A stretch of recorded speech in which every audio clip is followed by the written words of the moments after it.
Hi, I'm Stephanie with Kootenai Electric Cooperative, and you are listening to Electrification Unplugged. Hey everyone, and welcome back to another episode of Electrification Unplugged. I'm Melissa Newcomer, KEC's Manager of Member Experience. And I'm Reed Christensen, KEC's Chief Operating and Financial Officer. Thanks for being here today, Reed. Thank you for having me. As a reminder, this is the podcast where we take a deep dive into the intricacies of the electric utility world. It's detailed, you guys. And on the last episode, we laid the foundation by talking about what an electric cooperative is. It's an important episode, and if you haven't already listened to that one, make sure you check it out. I am truly honored to join the podcast today with you, Melissa. Working in the electric industry is a pleasure. It's fascinating. It's always changing. So I can't wait to dive into the topic today, which is the electric grid. Now, you might be wondering, why does the electric grid matter? And, I can understand that sentiment. You might think that you could care less about the grid as a whole, but really the only part that matters is the part that powers your home or business, which is totally understandable. But the thing is that in order to get power to your home or business, the entire grid needs to work together. And we hope that, at the end of this episode, you kind of have a better idea of why that is. So we are going to be highlighting how the grid affects KC and how that affects your ability to turn the lights on. Yes. So let's dive into it. So Reed, did you know that the electric grid has actually been called the largest machine ever built by humans? I got to tell you, that's pretty impressive. I mean, can you give us a sense of what kind of scale we're talking about here, this largest machine?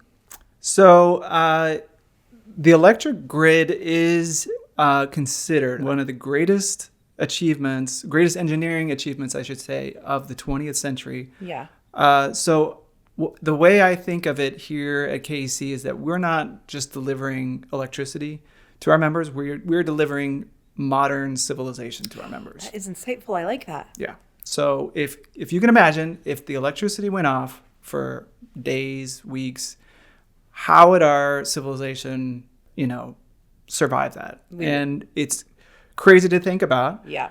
But so the grid itself is about 200,000 miles of high voltage power lines crisscrossing the continent, US, Mexico, Canada. Wow. That's like circling the entire globe around 8 times. So Oh my gosh. That's just the beginning. Then you've got thousands of substations and countless power generation stations all working together.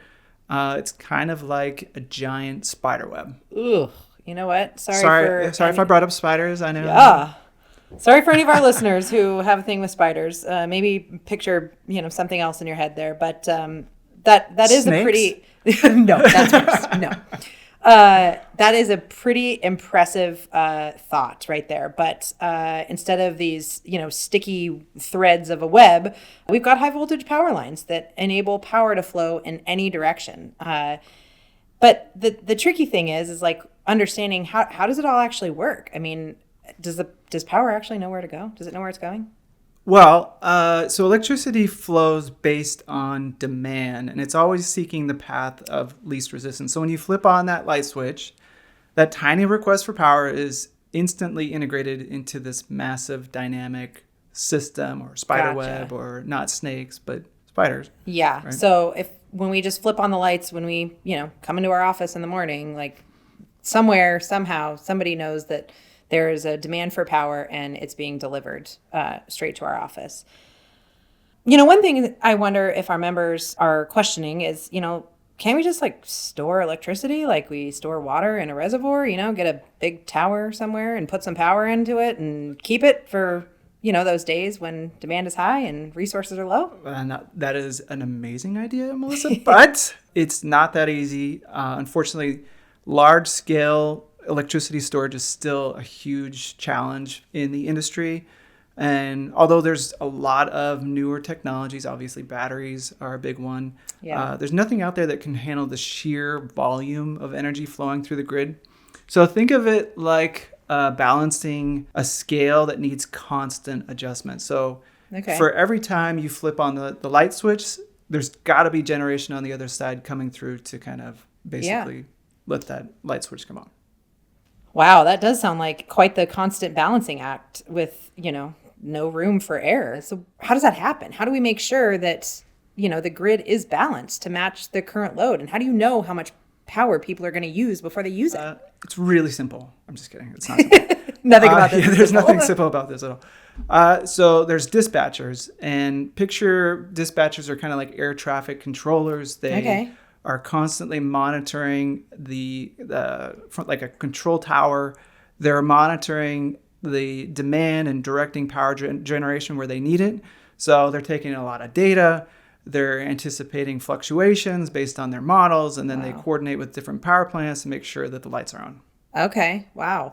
One thing I just want to bring up really quick, just to remind all of our listeners, is that KEC is a distribution utility. And so while we do have a bit of solar generation and a few miles of transmission lines, we depend on a lot of other utilities to generate and transmit power to us so that we can distribute that power to our members' homes and businesses. And the balancing authority for our region, as Reed kind of alluded to, is the Bonneville Power Administration, or BPA.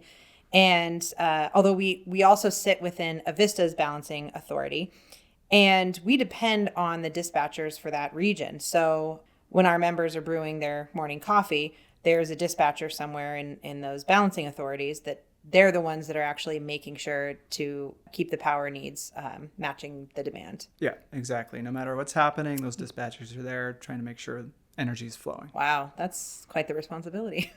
It is. And speaking of power generation, there is a whole lot of variety out there. And so just to bring up a few different sources, some you may be familiar with, some may be new to you, but hydroelectric power, or hydro as we like to call it, natural gas, solar, wind, coal, and even nuclear. And just a fun fact, the majority of the power that we deliver to members is hydroelectric power. And it comes from the Columbia River system, which is a system of, 20-something dams all along the Columbia River.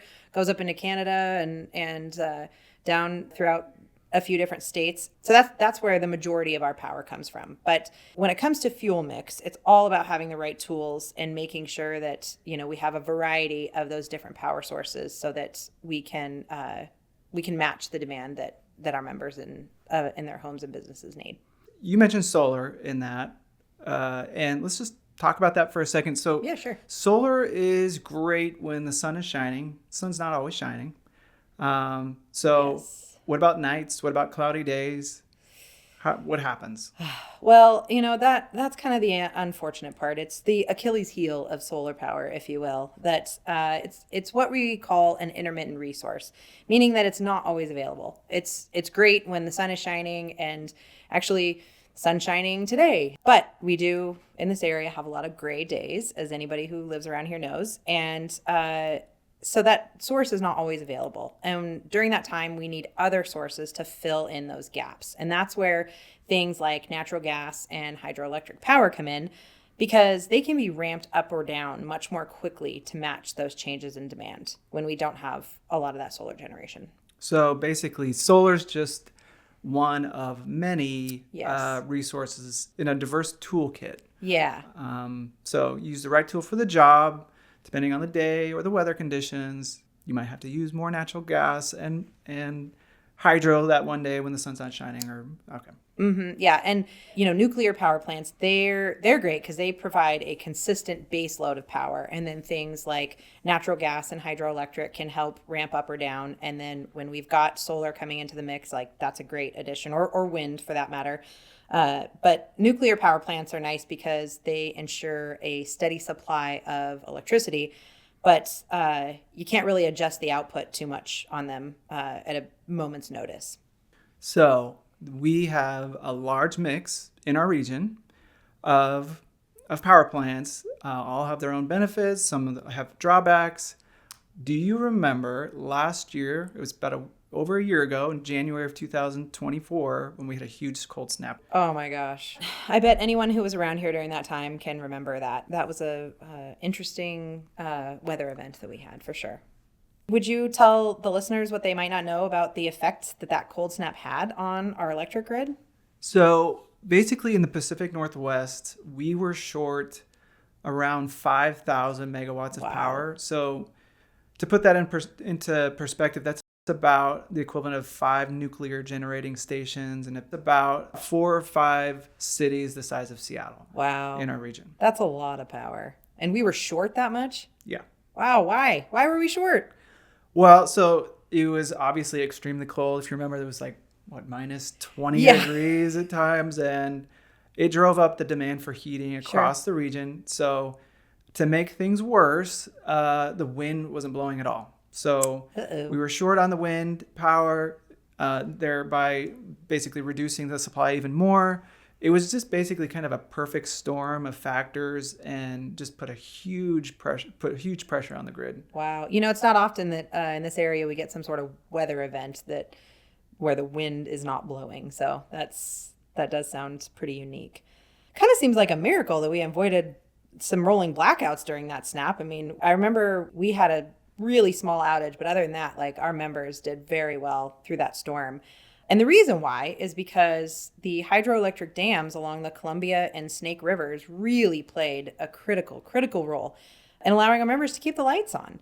So one other thing to mention is, like, the dispatchers, those control tower folks that we talked about earlier, they worked tirelessly during this cold snap, and they were able to ramp up production at some of the federal dams along the Columbia and Snake Rivers to fill in the gap that was left between, the demand required and the baseline power supply that we had. They really came in clutch here. Yeah. So earlier we were talking about how interconnected the system is, the grid is, right? It's going all over the continent. So our spider web, yeah. Yep. So during that time, what the region was doing, they were pulling power from the Southwest desert area, since they didn't have use for it down there. Sure. So they were ramping up power, and they were routing it through California up to BPA and the other balancing authorities in our area. And that's why we were able to keep the lights on. The dispatchers were able to pull that power from the desert Southwest. So it really underscores the importance of regional cooperation. And when you have extreme weather events like this, you have to pull power from all sources. We were pulling it from Canada. We were pulling it from the desert Southwest. Wherever we could get it was where we were buying it. Wow. So somebody's sitting in, a building somewhere, and they're looking at the demand, and they're making this decision, like, immediately, where are we going to get this power from? I mean, instantaneously, really, because so many people up here were able to keep power on through this whole thing. And it was because there were, a lot of people from the Pacific Northwest making those decisions and trying to do whatever they can to get power up here. Yeah. That's incredible. And I think when I look back on that, I remember us trying to conserve electricity during that. Mm-hmm. And I think it brought everyone a little bit more appreciation for, okay, I'm turning the switch on. I know there's shortages all over the region right now. Yeah. And I think it really underscored, some of the things that we just take for granted, which is how this grid works and how people are working hard all the time, 24/7, to make sure it operates. It's really a really cool thing to be part of. Yeah, absolutely. So as we move towards a future with more electric vehicles, smart homes, renewable energy, the grid's always going to be needing to evolve and adapt.